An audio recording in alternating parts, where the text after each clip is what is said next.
নমস্কার দর্শকবৃন্দ। ফাঁকিবাজি শিক্ষক ধরতে অভিযান সাম্প্রতিক প্রকাশিত এই প্রতিবেদনটি আমরা বিস্তারিত জেনে নেব। হপ্তায় হপ্তায় আন্দোলনের ঠেলা, টিএডিএ বাড়ানোর জন্য মাসে যদি একদিনও কাজ করি অফিসটা হয়ে যায় ধন্য।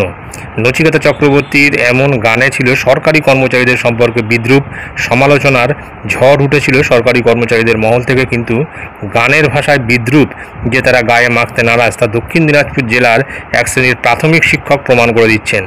সময় মতো স্কুলে না আসা, শ্রেণীকক্ষে সময় না দেওয়া, ছাত্রছাত্রীদের প্রতি উদাসীন আচরণ, সব মিলিয়ে এক শ্রেণীর শিক্ষকের জন্য প্রশ্নের মুখে জেলার শিক্ষার মান।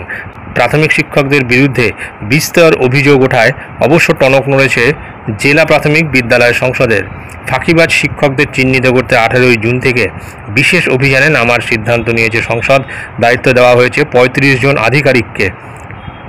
মানুষ হওয়ার শিক্ষাটা শুরু হয় প্রাথমিক স্কুল থেকেই, কিন্তু জেলায় প্রাথমিক শিক্ষার হাল বেহাল। জেলায় প্রায় 80,000 প্রাথমিক স্তরের পড়ুয়ার জন্য রয়েছে 1182টি স্কুল।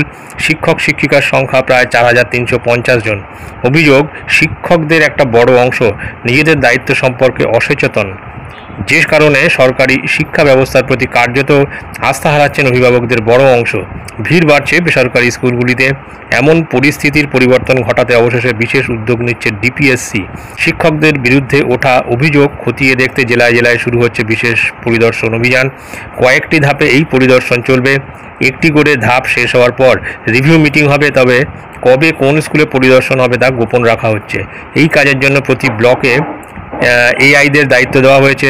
ডিপিএসসির এমন সিদ্ধান্তকে স্বাগত জানিয়েছেন অনেকেই। চেচাই প্রাথমিক বিদ্যালয়ের প্রধান শিক্ষক পবিত্র মহন্ত বলেন, এমন উদ্যোগ মাঝে মধ্যেই নেওয়া উচিত, তাহলে শিক্ষকদের মধ্যে দায়বদ্ধতা বাড়বে, তারা বুঝতে পারবেন শিক্ষাদানের গুরুত্ব, স্কুলে পঠন পাঠনের মান বাড়বে।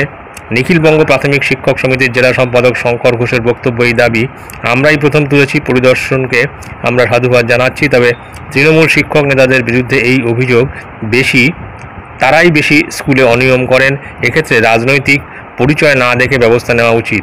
পশ্চিমবঙ্গ তৃণমূল প্রাথমিক শিক্ষক সমিতির জেলা সভাপতি রাজনারায়ণ গোস্বামী বলেছেন যে ডিপিএসসির উদ্যোগকে আমরাও সাধুবাদ জানাই, তবে বাম শিক্ষক সংগঠনের অভিযোগ সম্পূর্ণ ভিত্তিহীন। সবার মানসিকতা এক হয় না। অন্যদিকে এই বিষয়ে ডিপিএসসির চেয়ারম্যান সন্তোষ হাসদা বলেন, বিভিন্ন সময়ে শিক্ষকদের বিরুদ্ধে যে অভিযোগ উঠছে তা কখনোই চলতে দেওয়া যায় না, তার জন্য এমন সিদ্ধান্ত। পরিদর্শনে স্কুলের সমস্ত কিছু খুঁটিয়ে দেখা হবে, কোথাও কোনো অভিযোগ প্রমাণিত হলে উপযুক্ত ব্যবস্থা নেওয়া হবে।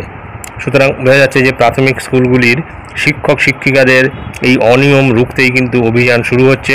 এখন দেখার বিষয় যে অভিযানের পরেও তাদের সেই মানসিকতা বদলায় কিনা। এটাই ছিল গুরুত্বপূর্ণ আপডেট যা আমি আপনাদের সঙ্গে শেয়ার করলাম। ধন্যবাদ।